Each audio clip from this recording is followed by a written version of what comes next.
Michael Schur, you're the mind behind shows like Parks and Recreation, Brooklyn Nine-Nine. You're a writer for The Office as well. What was different about The Good Place? Well, the first thing was that it wasn't a workplace comedy. Every show I had done before that, every sitcom at least, was a workplace show. The Office, and then Parks and Rec, and Brooklyn.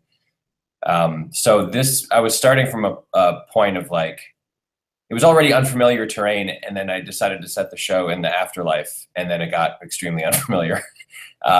It's not a thing I have a lot of experience with, living in the afterlife. So the basic setting was different and interesting, and that's part of what appealed to me about it, was that it wasn't the same. I had been writing some version of lovable misfits in an office for basically a decade. It felt like it was sort of time to try something else. So that was the first thing. The second thing was the subject matter. Obviously, not just the afterlife, but like philosophy and ethics and stuff. It just wasn't something I knew a ton about. It was something I liked as a sort of at like a cocktail party level, but I didn't really know anything about it. So I had to put myself through a little crash course, which was actually very fun. I enjoyed that part of it. But those are the two big things. Except for the type of show it was and the subject matter, it was totally familiar. I guess, where did the idea come from then, if it's not an area that you knew a whole lot about? It was partly driving around Los Angeles. I had this game that I played when someone would do something annoying in traffic, like would cut me off, or if you were in traffic on like the 101 and someone pulled into the breakdown lane and just sped past everybody. The attitude of like, I'm above you. Like you have to play by the rules, but I don't. Watch this, I'm special. I had this sort of game I played where I would assign a negative point value to that person's actions. And I guess the sort of my own backstory for that game was that maybe someone's keeping track.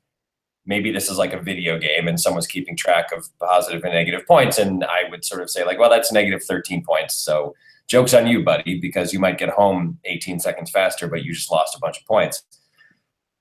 And then that sort of led into this idea of like a sort of like Moneyball universe is the way I thought of it, where like, what if the way that we're actually being judged is mathematical? And I don't know what the formula is or who calculated it, but there's just it's a game. It is a game. And the high scores, instead of getting to enter your initials into the Pac-Man machine, you get to go to, So that was the sort of genesis of it. And then once I started thinking about the characters, I started thinking about Kristen Bell. I started thinking that maybe the funny thing would be if someone got into the wrong one, if someone ticketed for So, and then everything else sort of fell in from there. And then I don't want to, I guess I should say spoiler alert, but there's a big twist at the end of the season.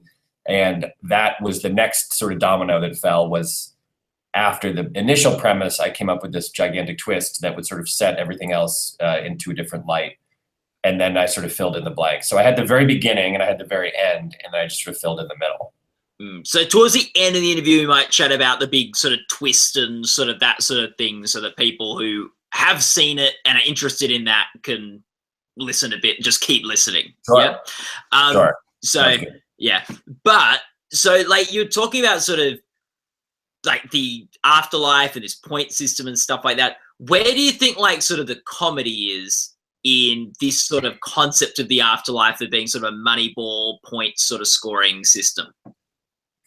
Well, so the initial wave of comedy, the big engine for me was obviously a person ticketed for, let's call it hell, even though it's not really specific to a religion. It's not Christian or anything, but let's just call it hell for the sake of ease of use. Someone ticketed for hell gets into heaven and is surrounded by people who are all should be in heaven. That's an easy conflict. And especially the character of Eleanor by design was someone who was sort of a lone wolf and got bristled when she felt like she was being condescended to, or when she thought that other people thought they were better than her. So she was put into the worst possible scenario for a person like that.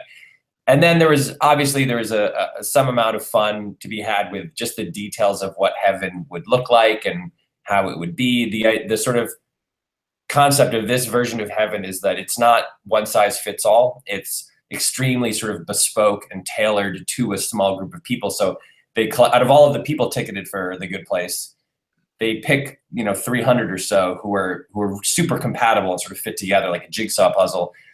And then they design a little neighborhood for just them. So there might be a neighborhood somewhere, like for me personally, like I hate the weather in Los Angeles. I'm from the East Coast. I can't stand the like Truman Show sameness of every day. And I want it to be raining. I want it to be roughly 55 degrees and raining every day. That's my perfect weather. So if I got into the good place, I would be in a neighborhood with 300 people who all loved Portland or Seattle or something. And that would be the weather. So in this case, Eleanor was in a version of heaven with a group of people who loved frozen yogurt. That was why every restaurant essentially was like a frozen yogurt place. And her attitude was like, have you never heard of ice cream? Like what, why is it all frozen yogurt? So there was the way, the mechanics of the way that the afterlife worked and stuff like that led to some pretty easy, big comedy engines, especially when the main character isn't actually supposed to be in that heaven. And then after that, it was really about the characters. It was about the actors we cast.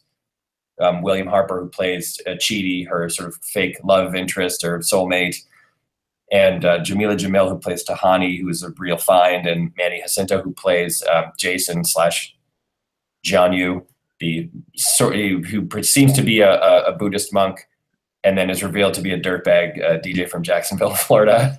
They're so good and really funny. And Darcy Carden, who plays Janet, who's the sort of real life Siri figure. As soon as they started mingling with each other and interacting with each other, it became very easy to write jokes because they're all really funny and they're all very different. They're all extremely different, which I think is probably the most important aspect of any ensemble cast, is that they're specific and different characters. So what the show made me think about with sort of the afterlife, the point scoring and stuff like that, is that people like probably judgment and point scoring as long as they're on the right side of it. Yeah. That's like, that one of the most fun writing exercises was in the pilot. Ted Danson's character is explaining the way the sort of system works, and he says every little tiny thing you did had earned you points or lost you points.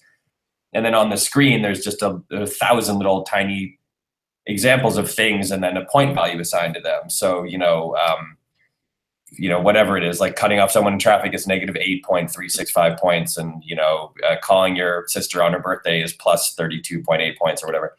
And that, like, the idea of that was the closest I felt to playing God, because I was getting to like lay out sort of a vision of like, here are some examples of if I were in charge, here's what my how my points would be divvied up. And it's a very intoxicating feeling because you can you're speaking for the universe, right? In that moment, I was laying out an objective reality about how good or bad different things were. And I had to really check myself because there was a possibility I was going to insert my own belief system too, obviously. And I did, by the way. Like, I'm a sports fan and I'm a Boston sports fan. And there's a couple of jokes about just being a Yankee fan and how many points that loses you and stuff like that. Those are pretty harmless. There were definitely some jokes I came up with where I was like, this is bad. I can't say that this is objectively the way that the universe would regard this particular action. Yeah. So you didn't try to settle any arguments in the show with your like friends or family where you're like, Yeah. Well, we tried to anytime we were sort of operating in that way, we tried to err on the positive side, right? Instead of saying like thing X is bad, we tried to say thing Y is good. So there was a joke in the 4th or 5th episode where Tahani, Jamila's character, says to Michael, Ted's character, I hope tonight is even more perfect than perfect. And obviously she says that's not possible. And he says, actually, it is possible. It's hard to explain, but anything or person in the universe can be up to 102% perfect. That's how you got Beyonce. Yeah. So we tried to say only positive things about in the world of sort of mystery and and sort of, afterlife magic, we tried to err on the side of saying that things were good instead of that things were bad. Yeah. What do you think about the afterlife? What's your thoughts on it? What's my personal belief? Yeah. It's an interesting question. I have had many. I've had different ones over the course of my life. And where I end up, I think and it sounds like a cop-out, but it's really not. I think the only good answer is I have no idea. I think that that's the only rational way to approach it, is to say it may exist and it may not, but if it does or it doesn't, I have no authority to say with any kind of certainty. So that's, I sometimes envy people who have a strong belief system one way or the other. But mostly what I think is no one knows. And to insist that one view of the afterlife is the correct one, unless you're doing it fictionally as a television program on NBC on Tuesday nights, it seems like silly to me, but that's just me. So the Good Place hasn't changed your view on the afterlife? No, I don't think so. I mean, what's funny is that what I really wanted to do, the show I pitched to NBC, the one sort of one-liner that I pitched was I want to do a show about what it means to be a good person. And that's really what the show is to me. It's set in the afterlife, but what's happening is the characters are encountering ethical dilemmas, sort of everyday ethical dilemmas, and some extraordinary ethical dilemmas, obviously, because they're in a sort of magic place. But generally, you're confronting very straightforward ethical dilemmas that people on Earth face all the time, and they're trying to just work through them and try to figure out what the right thing to do is. And that's, to me, what has changed. If anything has changed for me personally, it's the way that I think about ethical dilemmas. And ethical dilemmas is like a highfalutin term that just means like interactions with people. Like essentially every time you interact with another human on Earth, there's some kind of ethical dilemma that you're in the middle of. Like, is there information that you should share with this person that you're not sharing, or that you shouldn't share that you are sharing? Is there a transaction of some kind between the two of you that needs monitoring to make sure that nobody's doing anything kind of icky? It just happens all the time. It happens when you drive around and walk around, go to a restaurant, talk to your friends, like anything. So that, to me, those questions to me are much more interesting than the question of, is there an afterlife? Because those questions are things that we have to constantly deal with. They're present in our lives all the time. And like I'm much more intent on working through that stuff than I am about trying to figure out if I believe in an afterlife or not. Yeah. Ted Danson is on the show. How did he come to join the project? He's my hero, I think, acting wise and comedy wise. I've said this many times, but Cheers is my favorite show, and Sam Malone's my favorite character in the history of TV. And so I decided to pitch him the character and sort of write the character for him. And he met with me, and I've told this story before, but it bears repeating. I was driving to meet him at his manager's office, and I had one thought going through my head constantly, which was, you've got to be cool. Like, don't look like an idiot. And it's hard because there are few people in the world, honestly. I'm not like a person who gets really revved up by celebrity. And I do about like athletes sometimes, but I also I started working at SNL a long time ago, and so there was like a movie star or a TV star or someone like at my workplace every week for 7 years. And so I kind of got inoculated to it a little bit. And there's still some people who would make me kind of get jittery, but not many. Ted was the biggest one, honestly. Like, he was, to me, that show was so formative for me and so important to me that I got nervous, like actively nervous. And I sort of breathing and everything and just thinking, like, you gotta be cool, you gotta be cool, you gotta be cool. And I got to his office and I met him, and he said, "I'm very excited to meet you." And I said, "Oh, I bet I'm more excited." and immediately I was like, "You're blowing it. You're already blowing it." And then he said, "Oh, why is that?" And I said, "Because I consider you to be the greatest actor in the history of the medium of television." And it was so embarrassing and so like not cool is the only way to put it. After telling myself to be cool 100 times, it was so immediately not cool. I honestly thought that I had blown it. Like I thought, like I feel like I remember thinking like if I were this man, I would either think I was a disgusting suck up, or I would think this guy's trying so hard to make me believe something that isn't true, which is that he loves me this much, that either way, I'm out. And fortunately, Ted is a more centered person than I am. And he like let it go. And then I pitched him the show and we had a really great conversation and he signed on. So that was the bumpiest moment for us. I would say was the first moment when I was an idiot. And after that, it's been pretty smooth sailing. What's it like seeing in your mind, greatest TV actor of all time delivering lines that you've written in a show that you created? It's freaky. It really is. Like, I still am not used to it. He couldn't be a nicer person. And he's very thoughtful and he's very kind and he's very chill. And he calls me on the phone and sometimes to talk about the show or whatever. And I see Ted Danson on my phone and I have the same feeling every time, which is like, oh God.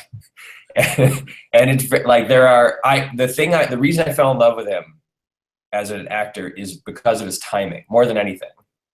I remember loving his timing, his comedic timing, before I think I knew what the concept of comedic timing was. There was something about the rhythm of his delivery and the way he would pause and the way he sort of commands a space better than anyone I've ever seen. Like if you think about him on Cheers, from the pilot of that show, he was behind that bar. That the story of that show is that the bar was his true love, right? Like it's literally explicit in the finale of that show. Is Norm says to him, "You never leave the one you love," and he looks, and then the last image is of him looking around the bar and realizing this is the thing I love. This is the bar. This is my true love. And from the pilot of that show on, he is behind that bar, and it's like he's been there his whole life. Like it's not a set on a soundstage. It is the place where Sam Malone has been for years and years and years. He knows every square inch of it. He knows where the lemon and lime rinds go when he's peeling them. He knows where the cutting boards are. He knows where the glasses are. He just inhabits this space so sort of magically.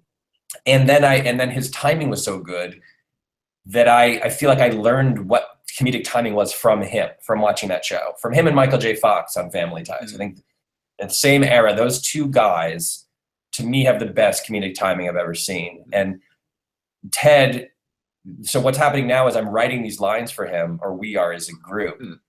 And I look at a script and you can see a line and you can picture in your head, because his style is so distinct and his timing is so good, you can imagine exactly how it's going to sound. And then he executes it and it's exactly the way that you imagine it. And that's such a rare thing. And he worked so hard at being good. It's really sort of inspiring. He's in his 60s and he's been doing this forever and he doesn't need to prove anything to anyone ever. And yet he's worked so hard. He wants to get it right so badly. And he's so humble in his approach. It's really remarkable. It's kind of the most amazing by human standards. Of course, regardless of how old we are or how long we've been doing our job, we should all try to do our job well. Right. So it's not like it's by human standards, it's great and wonderful. By Hollywood standards, and truly sort of inspiring how hard he works at his craft to try to get better every day at his age with his resume.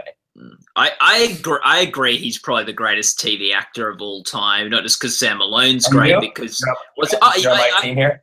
It's probably Sam Malone's not my favorite performance. That's probably Martin Sheen in The West Wing that I grew up with, and I got to chat with him like this once, and I was similar to you, just thinking like, be cool, don't be an idiot, But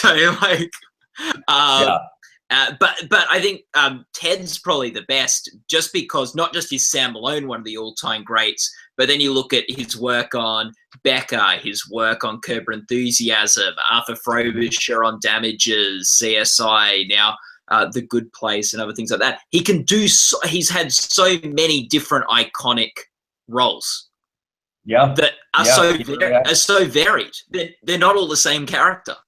It's hard to think of a person who has done a better job in more different genres, right? It's like you put him in a multicam sitcom, creates an all-time Hall of Fame iconic character. You put him in a like very dark, twisted drama in Damages. Still probably the best villain. You know, and the run of that show, Arthur Frobisher, probably the best villain that show had. Then you put him in a single cam sitcom, and he just blows the doors off of it. Especially one where the character had to undergo a massive transformation over the course of the season, and he was playing, 6 different things at any one time, and they all had to. Once we got to the end with this big twist, they all had to retroactively fit together. They had to be consistent. So yeah, it's hard to think of someone else who has done as many different things. And Curb is largely improvised, for God's sake. There's almost no genre. It's like he's checking off just genre by genre, being great in every one of them. Yeah. Like his charming reputation, he parodies in that show so well. Anyway, that transitions as well to chatting a bit about that big twist at the end of season 1. Right. And I'll ask with a Ted-centric question to start. Did Ted know that twist was coming when he was playing those? Yeah. From day one, or from the moment, from that meeting where I cracked into pieces and told him that was so great. Yes. Ted and Kristen knew. I felt like with actors of their stature, they deserved to know the full range of what they were signing on for. The entire show was going to be on the backs of Kristen and Ted in different ways. And I felt like in order to feel, it was almost an ethical question for me, right? Because I was approaching these 2 actors who can basically do whatever they want in TV or movies or anything.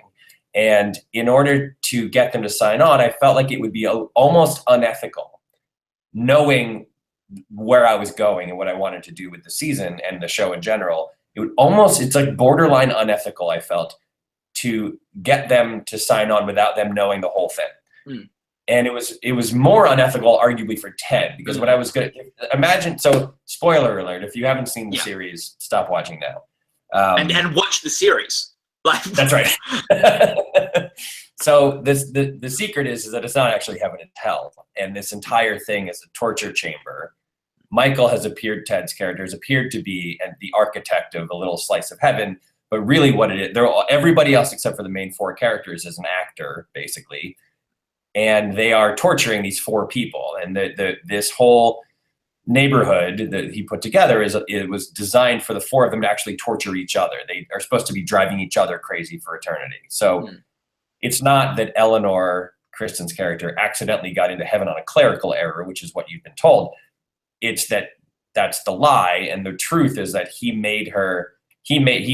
faked heaven and put her into a situation where she would know she doesn't belong there, so that she would quietly go crazy. She would be worried that she was going to get found out, and she would be surrounded by people who were better than her and all that sort of stuff. And there's different versions of that torture for each of the 4 main characters. So for Kristen, it wasn't super unethical, let's say, for me. It wouldn't have been if I hadn't told her, because she was playing the same person. She was playing the same character from the pilot all the way through the 13th episode.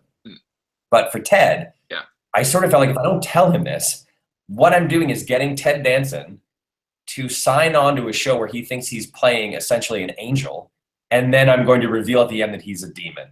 And that felt uncool.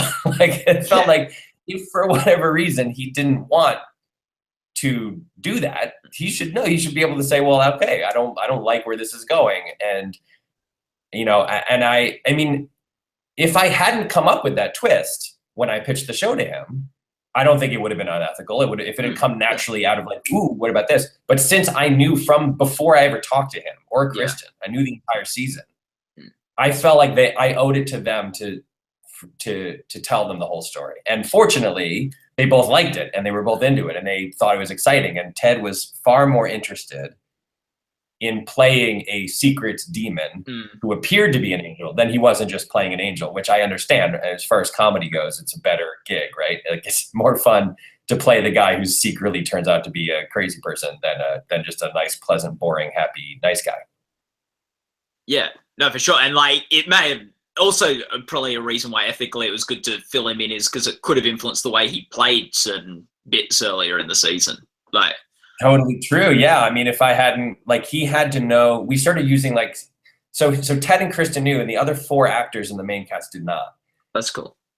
In part because I felt like it's like if you could like overload them and they would start trying to play different intentions or something, which the truth was that they were being fooled. And so I was like, well, let's let them be fooled for as long as it's appropriate.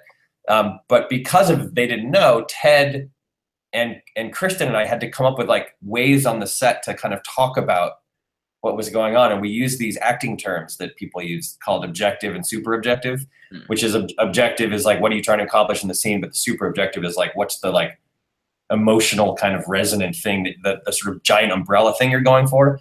So I would say to Ted, your objective in the scene is to make Chidi feel better about X, Y, and Z. But your super objective is to get him to throw his life's, he's a philosopher, Chidi is. So it's like to throw his life's work into the garbage. Like, if that's the true task that you're quietly, secretly aiming for, then, so he could keep it in his head of like, what am I appearing to try to do versus what am I actually trying to do? Yeah. And he and Kristen handled it amazingly well. And I really think if you go back and watch everything that's in the show, you will see these tiny glimpses from time to time of Ted taking a certain amount of delight in what appeared at the time to be something good that was happening for one of the characters, but in reality was the thing that was going to make that character's life even worse. Yeah. And it's really like a testament to how well they can juggle these objectives and super objectives in their brains, And I think there's also like moments where he just seems incompetent, and it's amazing how you can use incompetence to cover sinister motives. Yes, he really locked into this one idea that he was a sort of a middle manager. That was like a thing that appealed to him very early, that he's not, the grand poobah of the afterlife. He's not God, or in this case, he's not the devil. He's just like he's in the middle. He's sort of a bureaucrat. He really liked that because it allowed him to play this sort of like, he was, like anybody who's a middle manager, he was like trying to climb the corporate ladder at his job, but also he doesn't have a lot of power and there's people above him that he has to answer to and screw up and be incompetent. Or sometimes it would look like he was screwing up and being incompetent, but it was all part of the plan. Like, he really liked that idea of inserting himself in terms of this hierarchy right in the middle and having it be like, he's not the lowest, he's not the weakest guy, but he's not the strongest guy. He really enjoyed playing that sort of like nuanced middle, which I think is a very smart instinct. What does this mean for season 2 of the show? No idea. You got any ideas? It sort of gives you a chance to reset a little bit, though. Sure. I mean, that was the advantage of the way that we produced the first season, and the advantage of knowing what the ending was before we even started writing episode 2, was that it gave us a lot of time to think about how we were going to dig ourselves out of the hole we were about to put ourselves in, right? Because when you upend the show to that extent and you literally press the reset button, it's a very risky thing creatively because, number one, you don't want to tell the audience, you hope that the audience doesn't think, am I just going to watch the same season again? Like, how will that be interesting? Everything goes right back to square one. And the other dangerous thing is that you start to tell the audience, or the audience runs the risk of starting to feel like nothing matters, right? If Michael can just reset them whenever he wants to, then who cares? Who cares what they go through? Who cares whether they learn or grow or change or become better or read ethics books or whatever, if it's just like beep and then they can go back to zero. So the main thing that we tried to do was come up with a couple different structural pieces that meant that couldn't happen, that it would not just be the same season from beginning to end, first of all. And second of all, that there was some external pressure that meant that Michael just couldn't reset them for the next 5 seasons. And so that pressure comes from his boss. At the end of the finale, his boss, played by Mark Evan Jackson, basically says, you can try again, but if it goes sideways again, you're done. Like, basically saying like there's a threat, there's a sort of Damocles hanging over his head. And Eleanor managed, in a very quick thinking, kind of scrappy Eleanor-ish kind of a way, she managed to sneak herself a note by shoving it in Janet's mouth that says, find Chidi. So when she wakes up, instead of having to put the whole thing together from scratch over the course of an entire year, she's directed herself to a person who can accelerate the process. So yeah, those 2 things, and then a couple other little things we buried in there are our way of saying to the audience, it's going to be completely different. It's not the same season. Things are going to change. Things are going to move on. And we're shooting episode 5 right now, and I think so. I believe we're executing that plan pretty well. I hope I'm right. We're speaking with Dan Gore last week, and he is pretty curious as to what's going to happen on the show, and was wondering if you could give us the beat-by-beat breakdown of the first 4 episodes. Yeah, that's classic Dan, to plant that in your brain to tell me to do that. Yeah. He's also... tell him, yeah. Here's my deal. I'll tell Dan that I'll tell you if he tells you guys first exactly what happens in the 100th episode of Brooklyn that's going to air next year. Okay, we might tweet that out to him, and if he gets back, we'll let you know. He was also wondering if you're free for a drink or something on I think the 26th, this Saturday. Him later today, so maybe we'll accelerate that. Okay. Oh, brilliant! Oh, fantastic! So there you go. You guys sorted something out. Congratulations on Brooklyn Nine-Nine getting its 5th season. That's exciting. Thank you. Yeah, it's very exciting. Yeah. Dan got the call about it while we were chatting. How do you feel about? Yeah. How do you feel about the 5th season getting renewed? I told Dan this. Dan's been running that show. He and I ran it together the first year, and then I sort of took a step back the second year, and then kept stepping back. And he's really been running the show by himself for a while now. And I told him, and I can say this now because I had very little to do with it, I thought the 4th season was maybe the best, maybe the funniest season. I would at least say the funniest season of the show. I really feel like that cast has and we've known this from the beginning, but that cast is so good, and they know their characters so well, and each of them is so reliably funny. And you talk about like a fitting together like a jigsaw puzzle. I mean, there's like, you know that an ensemble cast is good when you can take any pairing or any group of 3 in any direction and just at random and write a story for them, and it's going to be funny. And that is what's happening on Brooklyn. You can take Terry and Holt and put them in a story together, and it's going to be great. You can take Charles and Gina, and it's going to be great. You can do Terry and Charles, it's going to be great. Like, you can do any, like, there's any combination of.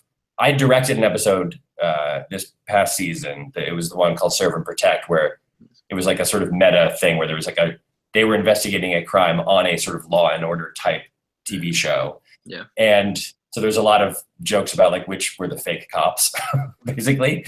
And Nathan Fillion guest starred and was great. And that story was Jake and Rosa. And Jake and Rosa was always one of my favorite pairings. They have a backstory where they went to the academy at the same time, and they're sort of unlikely friends, but it makes sense to me. And literally, it was just a tiny little emotional story between the 2 of them, where the precinct was in danger of being shut down, and Jake sort of intuited after a while that the reason Rosa was in such a grouchy mood is because she was afraid, although she would never say it because she's a toughie, she was afraid that like they wouldn't be friends if the precinct shut down. And it was just this tiny little gossamer sort of spider web of a story between 2 actors on that show, and they just did a great job with it, and it was really great and so fun. And just being on that set is such a joy because of how funny and good and talented everybody is. So they completely deserve that 5th season. And I'm really happy that they're going to get a 100th episode, or I guess the 99th will be the big celebration, probably. Yes. And I also hear that you helped come up with the idea for the Halloween episode for next season, and it could be the best ever. Do you? It's I don't want to give anything away, but we did, every year Dan and I talk about, like, should we continue this? Like, has it run its course? But we've managed to find, mostly Dan has managed to find a new take on the Halloween episode. And we were sort of talking this year about if we should do one more. And then we came up with this idea. I think we're going to do it. I don't know. But if we do it, it has the potential, I'll say, to be the best one ever. I can claim that, yeah. That I don't. There's no risk in saying it has the potential because so many things. Yeah, Dan seems set on going ahead with it. Like, right. I have no idea, and he didn't say at all what it was, but he. Good. I'm glad he should. Yeah, I wouldn't want to know. Like, that would ruin the thing. No. Yeah, that's the thing. It's like the spoiler culture in which we live. I get it. If you want spoilers, they're available to you, but all TV and movies is better when you don't know what's going to happen. So especially like a Good Place, it was absolutely vital that nobody knew what the twist was, because the entire season was hanging on that being exciting and interesting. And we were extremely J.J. Abrams style careful with the way that we protected our information and stuff. And I think it paid off.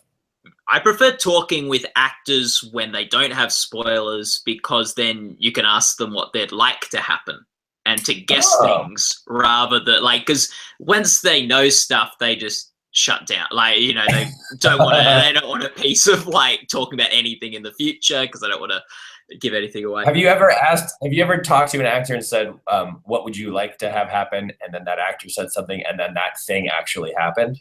I'm trying to remember. I think when they've been very vague, I think the vaguer they are, the more accurate they are. Yeah. When it's like, I want, like, Jill to get a boyfriend or whatever. Yeah, exactly. Last question, Michael. In The Office, you played Mose, Dwight's cousin. In The Good Place, will you? Is there a character we might see you play one day? Maybe you get a scene with Ted Danson. I hadn't considered it, largely because I'm not a good actor.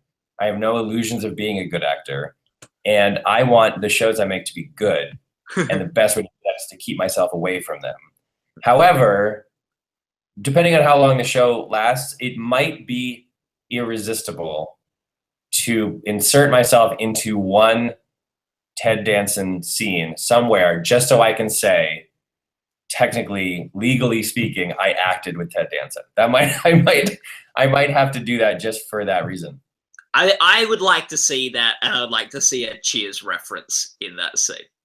Oh, okay. All right. Here's my pledge to you. Okay. If the show goes 5 years, I will insert myself into the show and make a Cheers reference. Okay, good. If it gets pulls a 9-9 and gets. That's right. Okay. That's very good. Thanks so much for chatting, Michael, about The Good Place. All the best for the Emmy Awards and for that 5th season that you'll get one day. Thank you so much. It was a pleasure. Yeah. Okay. Press the stop record.